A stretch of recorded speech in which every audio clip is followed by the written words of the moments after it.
Welcome to Evergreen Speedway's Home Track Heroes on CW11. Hello and welcome to Evergreen Speedway's Home Track Heroes here on CW11. My name is Kyler Hope, and alongside of me in the booth once again, Caleb Hart. Man, how much excitement are we going to have today? We are packing 11 divisions into today's show.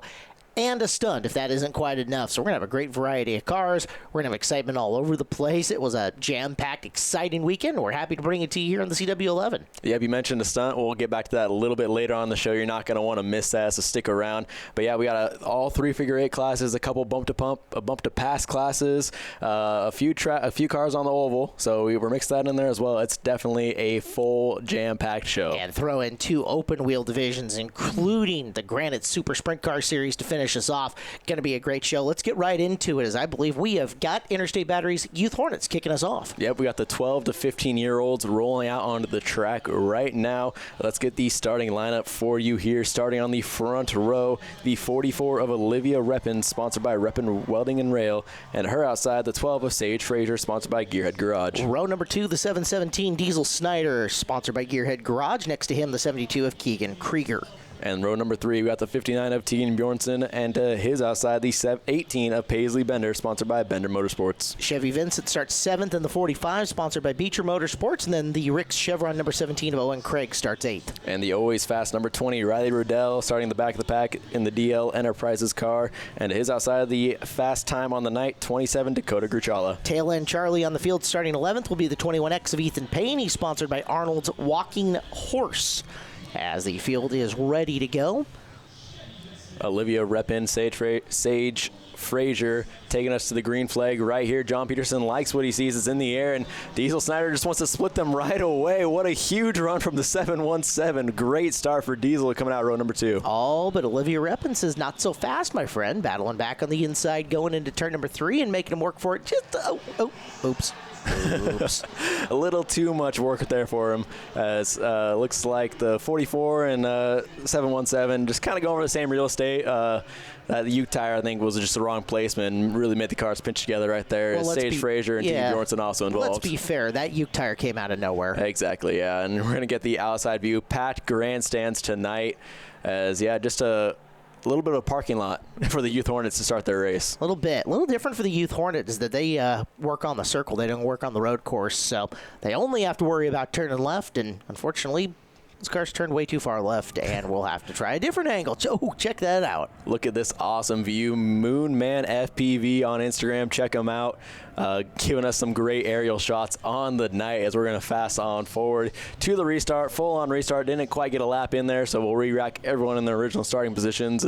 Let's see if we can complete a lap this time. No harm, no foul. Exactly. First one, right? Give Reppin a better chance to restart this. Setting a nice brisk pace in the 44. A great field out here tonight, and very competitive field. Some of the more closer times we've seen in qualifying throughout the field, so it's great seeing a lot of the fast drivers return, as Diesel Snyder trying to squeeze it in there, but Frazier learned her lesson last time, is going to close that door early and get out to a great lead coming out turn number 2. Beautiful set of corners there from Frazier, as Sage setting the early advantage in the 12 car. Frazier will be your lap 1 leader. And we do complete a lap this time. Diesel Snyder in the 717 charging hard, though, as we got a full pack of cars behind. Krieger in the 72 working that outside line. Same with Dakota Gruchala in the all-white car with the orange bumper. Kind of fun to watch Krieger kind of make the outside work, and it's going to have to be the extreme outside as they're 3 wide a little further back in the pack. Up in front, though, Frazier getting a challenge for the lead through 1 and 2. Yeah, Chevy Vincent, the big gainer in that 3-wide battle, able to take the inside line and get all the way up to 4th, and going to gain on the back of Bjornson for the 3rd spot, as Diesel Snyder still challenging, hasn't quite found a way around Frazier yet. Sage doing a great job hanging on to that top spot so far, as they still go 3 wide farther back in the pack. Field stringing out a little bit amongst your top 6 at the moment, as you're going to get the aerial view once again, and you can see, even though it looks like they're in a bit of a straight line, they are definitely taking different paths in through the corner and down the front straightaway, trying to set up, make their passes. maybe make the driver in front of them think they're going one way and be ready to dart back to the inside on their way through. I love this view with these cars because it really shows how wide the track is. From the grandstands, you don't quite get the same perspective as you do right here. You see how many different lanes and how wide the track really is for these drivers. We have a 6-car battle for the lead. Riley Riddell, Paisley Bender, Chevy Vincent all coming out of nowhere to try to make their way up through into the top 3 and get on the podium. How about that? The awfully fast Riley Riddell climbing through the field and already up into contention in the very early stages of this race. Also gives you an idea of the relative flatness of the short track here on this. Is these drivers really having to work to get the cars in and through the corner. They don't have an abundance of banking to work with. Yeah, Paisley Bender just in Riley Riddell's back pocket, just following him right on through. Like, she's just making him do all the heavy lifting. Like, hey, you on through, you rough some feathers up there, and I'll just clean up the leftovers and pass you later on, hopefully. Speaking of which, here's Riddell making a move to the inside, looking for third going into turn number 3. You can see the nose of the black 20 car stuffed in there, but couldn't make the pass. Meanwhile, race for the lead is on. Yep, Diesel Snyder finally got that run. I think he won a little bit of door banging in 1 and 2 right there, but I think he was sizing up Sage, just waiting to get a good run off the corner. As Tegan Bjornson's going to dive it deep down inside, turn Sage sideways. I guess we're going to try to keep it going. All right, no blood, no foul, as Bjornsson was trying to get down, saw an opening, but had to play some defense on Riddell at the same time. Riddell sneaks up to second. Bender now third as your top 3 trying to break away from the field and put a little distance between themselves and their competitors. Uh-oh. John Peterson has the naughty flag in his hand and giving the black flag right there to Tegan Bjornsson in the 59. Gonna keep on going, get some more fun out of the car for at least. Black flag for the 59 for that contact with the 12 of Frazier going into turn number 3. So tough break there for Bjornsson. All this has let the 717 of Diesel Snyder really check out from the rest of the field. Snyder gone about the halfway point of this race, and there goes Bjornsson to the trailer a wee bit early. Unfortunate break there. Maybe the NASCAR officials will let him come back out, as Riley Riddell with a great move coming off of turn number 4 just let the 717 drift up off the corner and put the pedal to the metal. Riley Riddell, your new race leader. Every time we see Riddell here on Home Track Heroes, that car is balanced. It can run high, it can run low. He's got forward drive no matter at what point in time he's looking. Is Bender trying to follow Riddell through into second, coming up and making a challenge at this point in time of the race, but it's Riley Riddell leading, and here comes Paisley. Yeah, it looks like the 717 of Snyder's having a tougher time in the corner.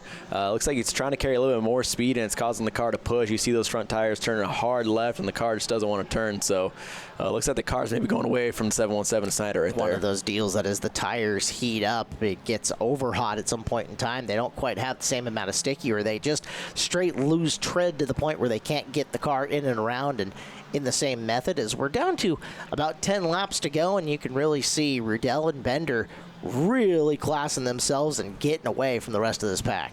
Yeah, tough break for Dakota Gruchala. She was kind of caught up in that mix of when Bjornsson got on the back of Frazier, and she really had to get on the binders, almost come to a stop, which killed her momentum. So she was fast qualifier on the night, kind of stuck back around the 6th position right now, as we see a good battle here between the 17 and 717. Oh, and Craig making the move to the inside and making it stick. Oops. Well, that was a little too much. Yeah, I don't think Diesel liked losing position there. No. Gotta let him know he wasn't very happy about that. Well, he's going to have to shuffle in and take his spot. As well, hey, you know, as long as we're going to get into the bumping and pushing and spinning territory, everybody gets a chance. Yeah, I think these drivers heard about the bump to pass class later on. They're just trying to get ready for that race. Future career as a bump to passers. That's Bjornsson, right? Stuck in the intersection, so Tegan got back out. Yeah, so the NASCAR officials let him come back on out, as now stuck on the infield. Not sure if can't get the car refired from that, or maybe just had a little too much excitement for the day and decided to watch from the infield for the rest of the night. Awfully nice place to catch the rest of the race, that's for sure. Riddell coming into some pretty heavy lap traffic. Olivia Reppin is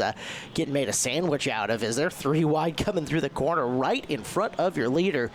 Bender, though, a little ways back, a lot of ways back, I should say, not really in position to pounce. As there's another Uke tire that came out of nowhere. Yep, Ethan Payne kind of getting pinched down. I don't think Reppin quite knew there was another car there, and that's going to bring out the first yellow, or the second yellow flag, as we got a pretty decent run in there for the Youth Hornets. It didn't come without contact, or a couple cars paying the price. So there's quite a lot of damage to a few of these drivers, but we'll re-rack them about 6 laps goes. We'll bring it up to the booth while we get them all organized. Yeah, they're youth drivers. They're flexible. You know, they could take a clicking and keep on ticking, and sets up a situation. Bender had been unable to reel in Rudell in open air, even in traffic. Now you're going to get a restart, and anything can happen in restart, especially when you see cars go double file. Yeah, Chevy Vincent right there in the third spot is going to really be the benefactor as the top two drivers really checked out. So it's not just Paisley getting the help from this caution flag. It's also everyone else because Riley Riddell is in a class of his own right now. He is. Everybody's going to be digging to try to make it up on the podium, get a trophy. We'll see how this all shakes out as we've got about 6 laps left here in this A feature. Yeah, and we're having the same situation as we did Memorial Weekend with the show, where just too many events to all cram in here. So all the podium interviews will be on our YouTube page. So look out for those. You can go out there, check it out. It'll be uploaded with these 7 segments. So podium interviews will be online and on social media later on. But right now we got a 6-lap shootout for the Youth Hornets. And I am mistaken. I apologize. We're single file here on this restart, not double file. So that'll give Riley Riddell quite the advantage. He doesn't have to deal with Bender kind of sitting to his outside. And off goes Riley, and now it's Bender whose spot's on the line. And Diesel Snyder putting a lot of pressure on the back of Owen Craig in the 17 as Chevy Vincent's right there behind watching that battle as Diesel's going to dive it in again, really using up that rear quarter panel of Owen Craig. Well, he certainly let him know that he's there. However, didn't work that time by as we're down to the very nitty-gritty. Just a few laps left to go, and if Diesel wants the spot, got to get there clean without taking him out. As that contact between the 17 and 717 has really allowed Paisley and Riley check out as you see them way up there entering turn number 1. Here we're going to go on board. Dakota Gruchala now diving to the inside of Diesel Snyder. Nice move, Gruchala. Gruchala's been fast, picked up a spot on that restart as well. Look out, doing a little agricultural racing is the 717 of Snyder. Yeah, that's kind of what we talked about. The tires just a little too hot on that car, and a big front end push from Diesel Snyder. Going to go out, enjoy the dirt for a little bit. Bad way to try to cool the tires down is Bender close here in the very late stages of this. They're down to a car length or 2 between your leader and second place. Might have a race on our hands here in the final stage. It looks like Paisley has followed Riley enough to learn where she might be a little bit faster than him and trying to gain a run. Maybe going to have to use that bumper to upset the 20 a little bit as the white flag is in the air one more time around for the Interstate Battery Youth Hornets. Let's see what Paisley Bender can do, or is it just going to be the Riley Riddell show? It looks like it's Riddell. He would have to make a massive mistake coming into 3 and off a 4. One last shot for Bender, and the final flag is in the air. Give it to Riley Riddell.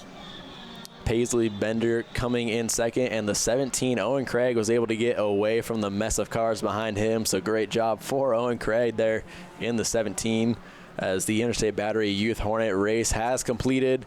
We'll bring it back up to the booth and get the next class rolling out, which is the big boys, the Interstate Battery Hornets on our road course. A few more cars here in this Hornet A main event. Adults running on it, the 4-cylinder class, very limited wheelbase, and nothing you can do to the car. There's a lot of driver involved in this division. We got a big field and a lot of good, talented guys that we've seen up front in this class, ready to shoot it out and try to pick up the trophy. Yeah, we've seen a few different winners throughout the year. It's been a lot of fun to watch how competitive this class is, because every single week we've seen past winners go to the B main, not even advance to the A. So you never quite know what's going to happen. So we had the B main event early on to help decide the rest of this lineup, as we will get you the entire starting order right here.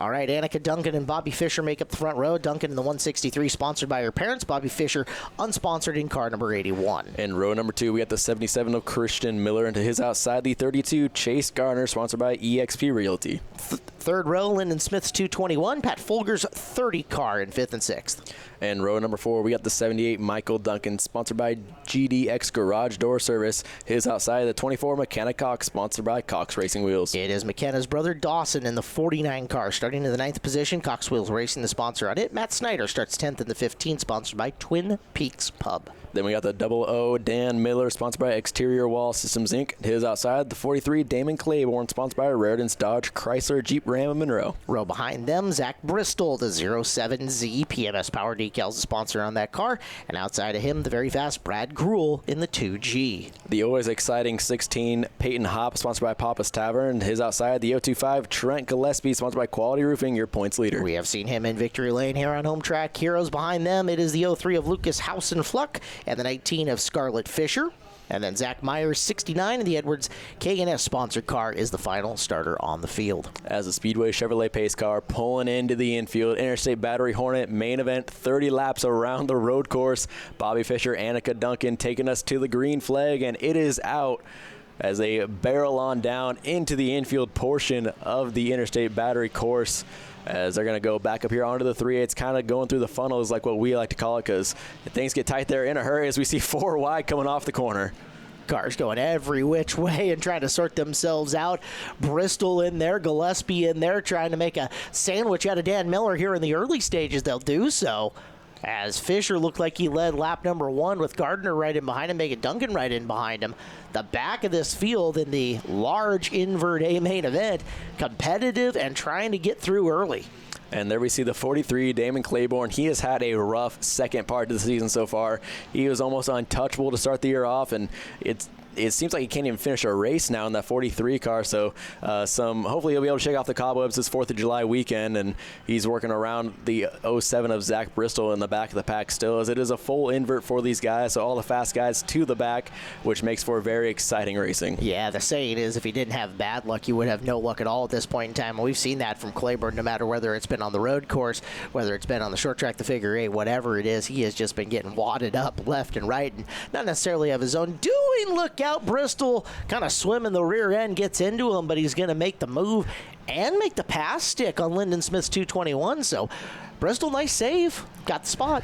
And that's going to open the door for Peyton Hopp, Gillespie, and Dan Miller all to try to train on through right by the 221 of Lyndon Smith. Is tough break. It looks like Lyndon Smith's just getting beaten around as he's going backwards in a hurry. You don't want to be stuck outside of the racing groove. And as you know, inside of the corner is the short way around the corner, the preferred way around most of the corners. The only place that doesn't really apply is this intersection. Is kind of just got to get the car to transfer its weight no matter whether you're on the inside or the outside. But you want to be on the inside going to the back straightaway. You want to be on the inside coming off the 4th corner. So if you get stuck outside there, you're in trouble. And where you really want to be is where Bobby Fischer's at, because he has opened up a huge lead over the rest of the field early. And we saw him do this last time out, a gigantic lead, as he's just doing the same thing again over Christian Miller now in 2nd place with Chase Gardner in 32 with McKenna Cox, Annika Duncan, the 2 ladies right behind them. Yeah, Fischer won the chess match early in this race coming off the start, and you can see maybe a little throwback here. He's got a gigantic lead. He just wants this to stay green. Please stay green as long as you can,